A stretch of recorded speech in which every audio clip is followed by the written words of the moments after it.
On today's episode, we're going to discuss whether or not patching a tire is a good idea, both for cars and motorcycles. There's never a good time for a flat tire. It's certainly better to get a flat tire close to home than in the middle of nowhere during a road trip or mid-corner during a track day, but really a flat tire still sucks.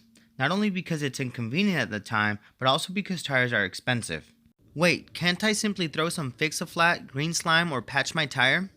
Well, not so fast. All of these products are designed as an emergency repair for roadside relief. What do you mean emergency repair? I thought patches were permanent. Sometimes a patch may be a permanent solution, but that's not always the case. A 16D or penny nail is going to be between 1/8 and 3/16 of an inch thick. The length of the object doesn't really make a difference in the size of the hole it makes when it penetrates your tire. The reason I mention this is because DynaPlug lists the shaft length of a penny nail but omits the shaft diameter, despite the fact that shaft diameter is critical to determine whether or not a tire can be patched using their product. I'm sorry if it seems like I'm trying to bash DynaPlug, but I'm not. They're well recognized and very well respected. The problem here is not with DynaPlug. The problem here is with misinformed writers misusing their product. I know I've heard stories of people patching their tires with a DynaPlug and heading out to the track. So yes, writers do misuse this product.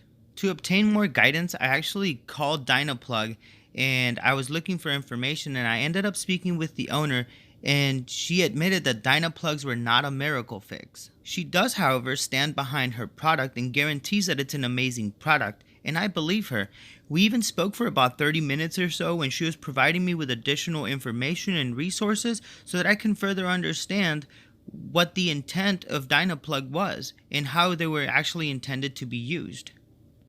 What about the punctures that are repaired from the inside? Well, those have limitations as well.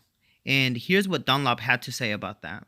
As you can see, even a repair done from the inside has a lot of limitations, and there's a lot more to it than just whether or not it holds air.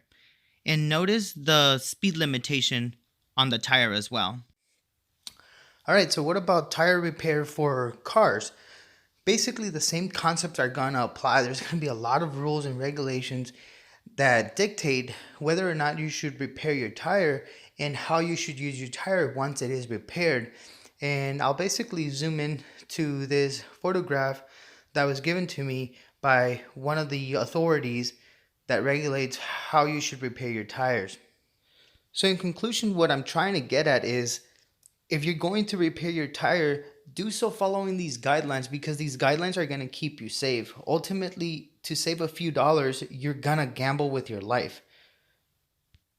I'm going to post links to like a Google image or something of these handouts that I used to make this information available to you guys so you guys can review it. You don't necessarily have to be watching the video over and over.